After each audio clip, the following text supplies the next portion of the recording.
Que bom que juntos estamos novamente para estudarmos a palavra de Deus, né? E estudar as verdades nela contidas. E quando você faz isso, na verdade, você está pedindo para Deus iluminar a tua mente para que você entenda o que Ele quer com você, né? E na vida a gente vê muitas coisas, a gente vê tantas dificuldades, a gente passa por cada coisa. E muitas vezes a gente acha que é o homem que está conduzindo a igreja, que é o homem que está dirigindo a igreja. E a gente vê os pecados dos seres humanos, a gente vê os erros, as falhas dos seres humanos, e nós nos esquecemos de um detalhe, né? Que quem dirige a igreja não é seres humanos. Quem dirige e capacita as pessoas a pregar a palavra, a entender a palavra, a ser iluminado pela palavra, a fazer tudo o que numa igreja convém, não é seres humanos, é o Espírito Santo, né? O Espírito Santo que faz isso. Como nós vamos conversar dessa divindade, dessa pessoa divina, que é cheia de amor, que na verdade é o amor em pessoa, uma pessoa carinhosa, uma pessoa que merece ser adorada, exaltada, nós devemos antes pedir Ele na nossa vida para podermos entender e ser iluminado pela palavra dEle. Então feche seus olhos para nós orarmos a Deus. Santo Espírito, venha estar conosco, Pai. Esteja com meu amigo, minha amiga que está assistindo esse vídeo, ou meu irmão, minha irmã, e que tudo seja para a Tua honra e Tua glória, que ilumine a nossa mente e nos ajude a entender a Tua palavra. Eu oro ao Senhor em nome de Jesus. Amém. Então, isso nós devemos entender, que quem capacita, quem ilumina a gente, nos ajuda a entender é o Espírito Santo. É Ele que dirige a igreja. Mesmo quando a gente acha que está tudo perdido, tudo acabado, é tudo por permissão divina, Deus querendo fazer a vontade dEle. Nós somos agentes dEle quando nós deixamos Ele nos guiar. Quando a gente não quer ser guiado por Ele, aí as casas de orações se fecham. Mas por quê? Porque não tem pessoas que querem Ele em verdade. Porque em João 4:23 fala que o Pai procura esses que querem adorar Ele em verdade, em espírito e em verdade, né? É esses que o Pai procura.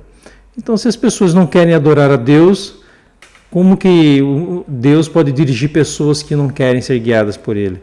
Mas é Ele que dirige a igreja. É Ele que capacita aqueles que querem Ele. Aqueles que buscam Ele, que querem pregar a palavra, é Ele que capacita. O Espírito Santo é um membro da Trindade designado para dirigir as questões da igreja na terra. Ele atua na igreja visível, concedendo dons às pessoas. Ele é o agente efetivo para realizar a obra na igreja e no mundo. Designado pelo céu, o Espírito Santo, ele age como um ativo agente de Cristo, o líder da igreja na terra. O Espírito Santo implantou e deu poder à igreja primitiva, como diz Atos 8, onde conta a história de Saulo, que estava vendo Estevão sendo morto, e jogaram as roupas nos pés deles, e ele se tornou o quê? O discípulo dos gentios, apóstolo dos gentios. Quando nós vimos também, quando o eunuco estava andando na carruagem, isso no capítulo 8 de Atos, e o Espírito Santo falou para ele ir até o carro, e ele perguntou para o eunuco, está entendendo? Aí o eunuco falou assim, como que eu vou entender se alguém não me explicar? Aí Felipe começou explicando tudo que falava sobre Jesus na Bíblia para esse eunuco. Aí achou um local e eles foram, e o eunuco foi batizado, e logo o Espírito Santo pegou ele e levou para uma cidade a 5.000 quilômetros longe dali. Só assim para a gente entender como que a pregação do Evangelho vai acontecer quando a chuva cessou de cair. O Espírito Santo levou o Felipe a 5.000 quilômetros no mesmo dia para pregar em outro local. Eu esqueci o nome da cidade, tá bom? Mas você olha lá em Atos 8 que está escrito lá. Então ele deu às pessoas capacidade para falar em outras línguas, além da língua materna, porque havia necessidade. O Espírito Santo só dá o dom de línguas quando há necessidade de se falar em outro idioma. Tá bom? Em Atos 2:4, todos foram cheios do Espírito Santo e começaram a falar em outras línguas, conforme o Espírito lhe concedia que falassem. Ele transformou frágeis discípulos em fortes pregadores, como está escrito em Atos 4, versículo 1 e até o versículo 3, dizendo assim: e estando eles falando ao povo, sobrevieram os sacerdotes e o capitão do templo e os saduceus, doendo-se muito de que ensinasse o povo e anunciasse em Jesus a ressurreição dentre os mortos, lhe lançaram mão deles e os colocaram na prisão até o dia seguinte, pois já era tarde. Olha só como ele transformou esses frágeis discípulos em forte pregador, aguentando até essas perseguições, né? Indicou diretamente algumas pessoas para certas missões. Isso está escrito em Atos capítulo 13, versículo 2. Diz assim: e servindo eles ao Senhor e jejuando, disse o Espírito Santo, olha só, disse o Espírito Santo: apartai-me a Barnabé e a Saulo para a obra que os tenho chamado. Então, ele resolveu problemas de doutrina na igreja, né? Como diz Atos 15, 28. Diz assim: na verdade, pareceu bem ao Espírito Santo e a nós não vos impor mais encargo algum, senão essas coisas necessárias, né? Ele proibiu missionários de entrar em certas regiões, como diz em Atos 16, versículo 6, que diz assim: e passando pela Frígia e pela província da Galáxia, foram impedidos pelo Espírito Santo de anunciar a palavra na Ásia. Ele levou-os para outras áreas, como diz Atos 16, 10. Diz assim: e logo depois dessa visão procuramos partir para a Macedônia, concluindo que o Senhor nos chamava para lhes anunciarmos o Evangelho. Era o poder que estava por trás de todos os milagres de Atos 19. Os adventistas, eles têm uma tendência de focalizar as ações do Espírito Santo no Pentecostes, na chuva temporária e durante a final chuva serôdia. E algumas vezes fica esquecida a atuação do Espírito Santo no nosso meio exatamente agora. Por quê? Porque a chuva temporã, ela não parou de cair. As pessoas podem também ter esse contato, esse relacionamento com o Espírito Santo nos dias de hoje. Elas podem ouvir o Espírito Santo falando, mas se você não tem um relacionamento, não crê e não busca, você não vai receber esse poder. E as pessoas vão tentar te destruir, os irmãos da igreja, os de fora da igreja. Por quê? Porque você vai falar a verdade e as pessoas não vão aceitar, cumprindo-se algumas profecias do livro de uma escritora famosa chamada Ellen Goldwhite, que falava sobre isso, página 570, né? Nos eventos finais também fala sobre isso, né? Que chama sacudidura, mas esse é um outro assunto que nós vamos comentar. Tá? O Espírito Santo também, ele é administrador da igreja. Em Atos 13, versículo 2, está escrito assim: e servindo eles ao Senhor e jejuando, disse o Espírito Santo. E servindo eles ao Senhor e jejuando, disse o Espírito Santo: apartai-me a Barnabé e a Saulo para a obra a que os tenho chamado. Versículo 3. Então, jejuando e orando e pondo sobre ele as mãos, o Espírito Santo, as mãos despediram. Versículo 4. E assim esses enviados pelo Espírito Santo desceram a Seleucia e dali navegaram para Chipre. Já foi dito que o Espírito Santo tem sua casa e seu escritório na igreja. Embora Jesus estivesse falando a pessoas, ele possivelmente também pensava na igreja ao dizer: se alguém me ama ele, né, guardará a minha palavra e meu Pai o amará. E viveremos para ele e faremos nele morada. Deus vai fazer morada dentro de você. Certo? João 14, 23 diz isso. O livro de Atos retrata o Espírito Santo como alguém que preside a igreja primitiva. Por isso indicou à igreja o que fazer em muitas situações. A isso se referia Paulo ao dizer a Timóteo, em Timóteo 4,14 diz assim: não te faças negligente para com o dom que há em ti, o qual foi concedido mediante profecia, com a imposição das mãos do presbítero. Então, o mesmo poder que susteve os patriarcas, que a Caleb, Josué deu fé e coragem, eficiência à obra da Igreja Apostólica, tem sustido os fiéis de Deus nos séculos sucessivos. E ainda hoje, Deus está usando sua igreja para tornar conhecido o seu propósito na terra. Atos dos Apóstolos, página 53. Lucas menciona 57 vezes o Espírito Santo no livro de Atos e relaciona cuidadosamente cada decisão mais importante da jovem igreja com a direção do Espírito Santo. Os discípulos ficaram esperando o Espírito Santo para iniciar a pregação. Ele atuou em cada novo grupo de crentes, nos judeus, nos judeus, como está escrito em Atos 4,31, diz assim: e tendo orado, moveu-se o lugar em que estavam reunidos, e todos foram o quê? Cheios do Espírito Santo, e anunciavam com ousadia a palavra de Deus. Nos samaritanos também, em Atos 8, versículo 17, que diz assim: então lhes impuseram as mãos e receberam o Espírito Santo. Nos gentios, em Atos 10, 44, que está escrito assim: e dizendo Pedro ainda essas palavras, caiu o Espírito Santo sobre todos os que ouviam a palavra. E em alguns discípulos de João Batista, como está em Atos 19, versículo 6, diz assim: e impondo-lhes Paulo as mãos, veio sobre eles o quê? O Espírito Santo, e falavam línguas, e profetizavam. O Espírito Santo dirigiu pessoalmente cada progresso importante da igreja. Enviou Filipe ao deserto, ao encontro do etíope, né?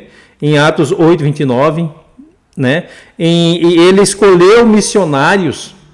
Em Atos 13, versículo 2, diz assim: e servindo eles ao Senhor, e jejuando, disse o Espírito Santo: apartai-me a Barnabé e a Saulo, para a obra que os tenho chamado.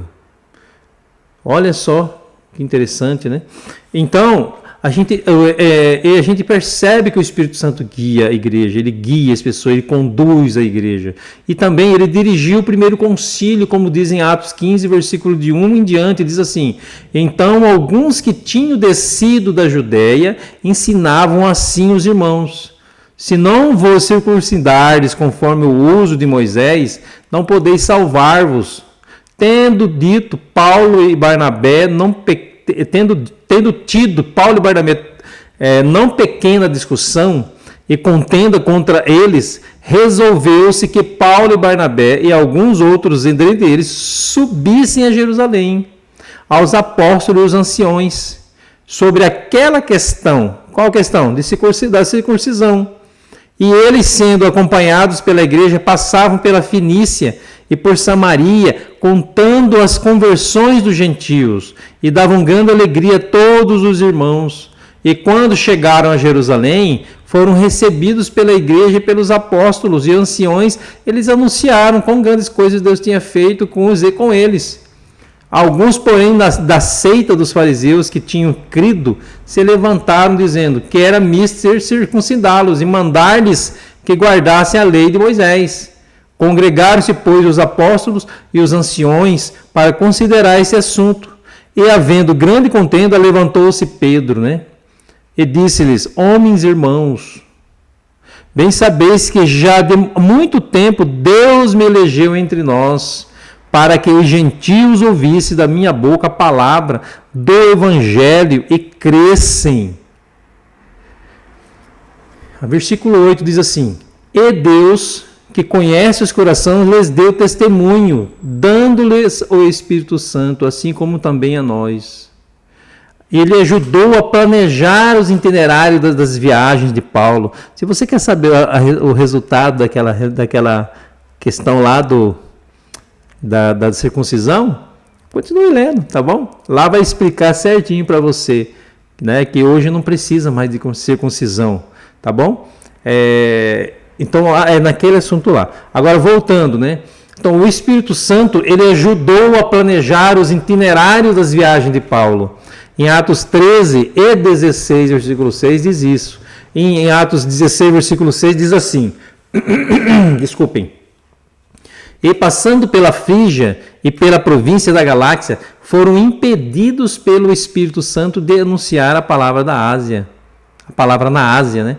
Por que será, né? Porque o Espírito Santo que faz os itinerários, ele que guia, né? O Espírito Santo também é a fonte de poder da igreja.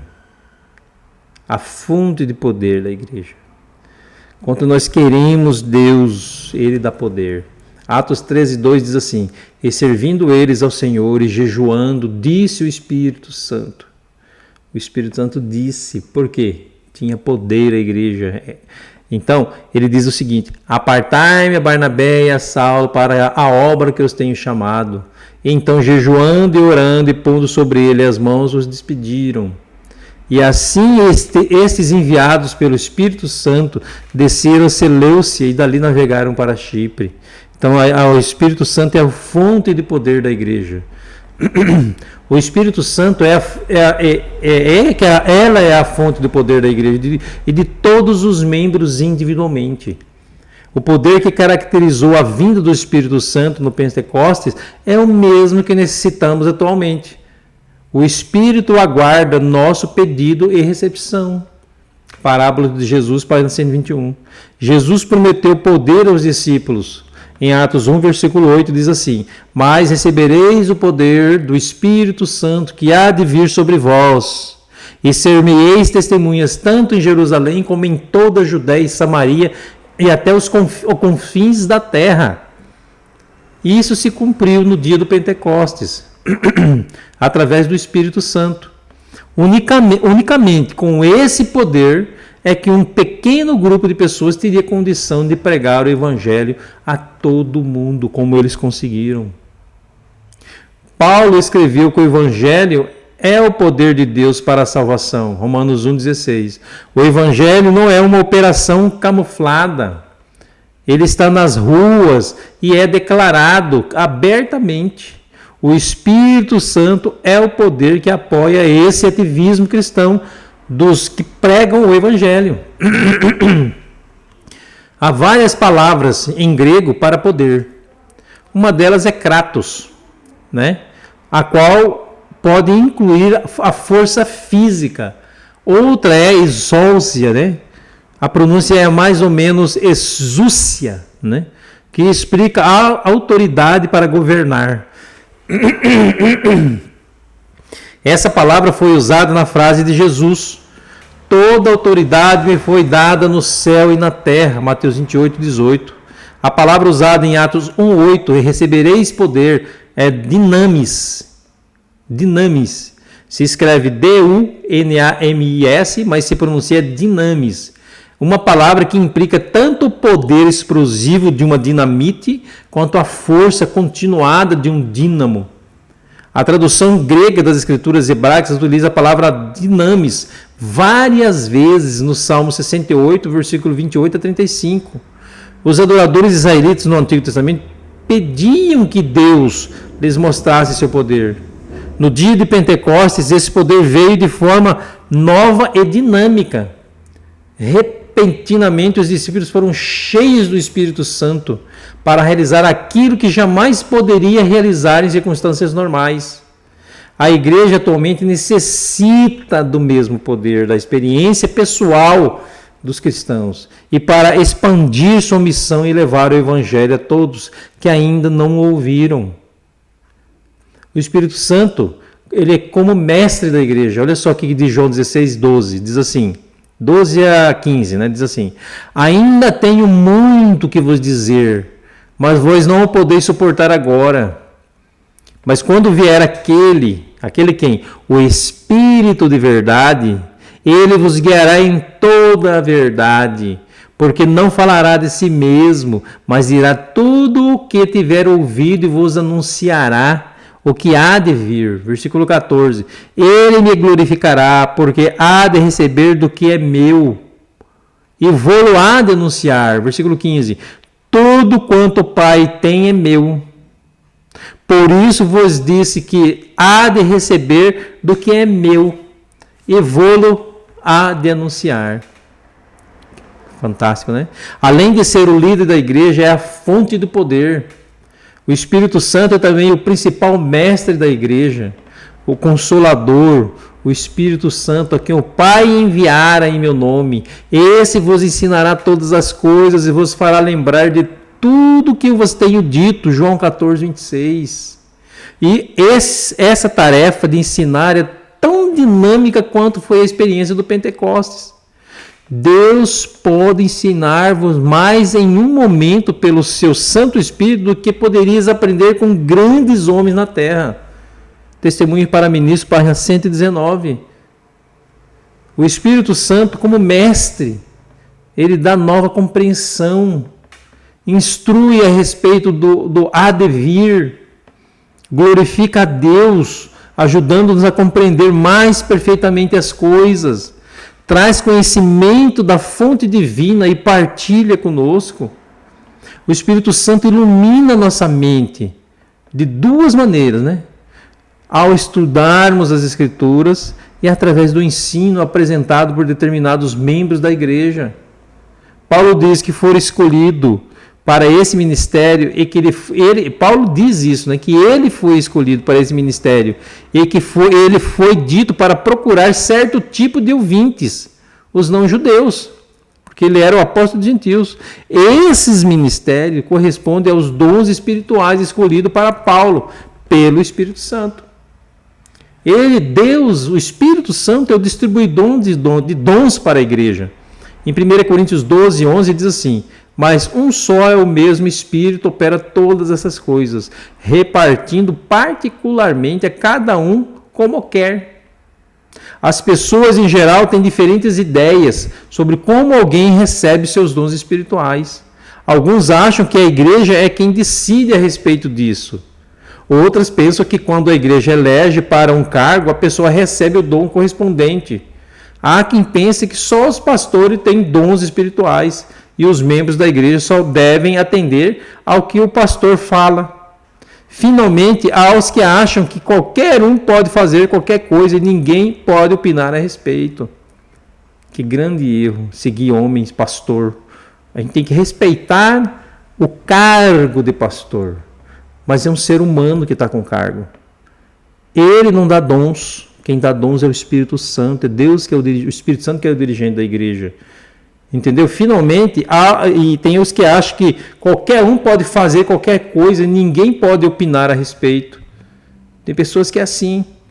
Mas não é assim que o Espírito Santo faz. Os dons espirituais são as ferramentas utilizadas pelo Espírito Santo para executar as obras do reino. Todos somos responsáveis por transformar nossos dons em ministério que cooperam para o avanço do reino. A concessão de dons pelo Espírito Santo tem como objetivo o avanço da obra do Senhor.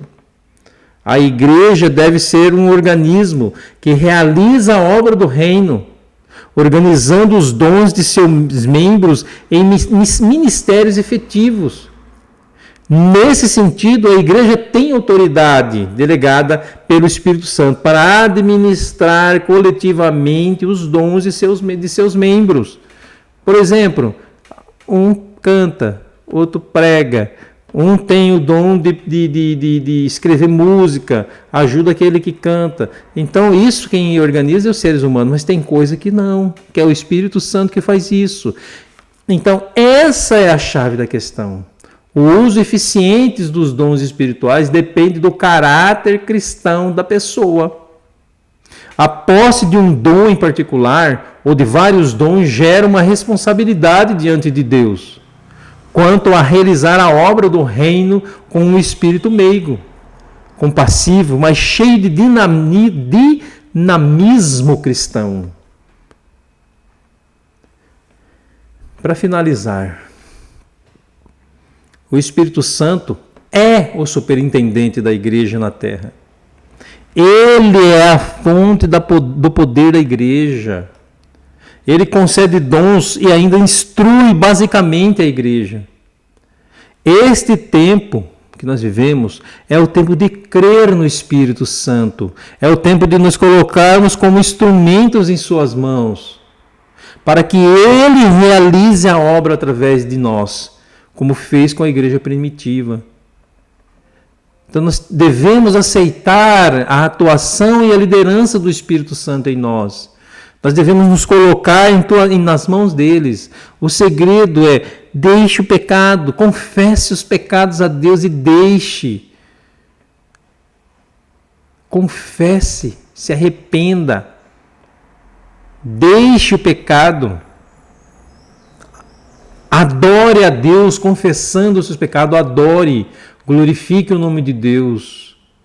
E Deus há de te honrar, há de fazer morada em você. Que Deus abençoe você e te proteja e te livre de todo o mal que existe nesse mundo. Vamos orar? Obrigado, Santo Espírito, por ter estado conosco até esse momento, Pai.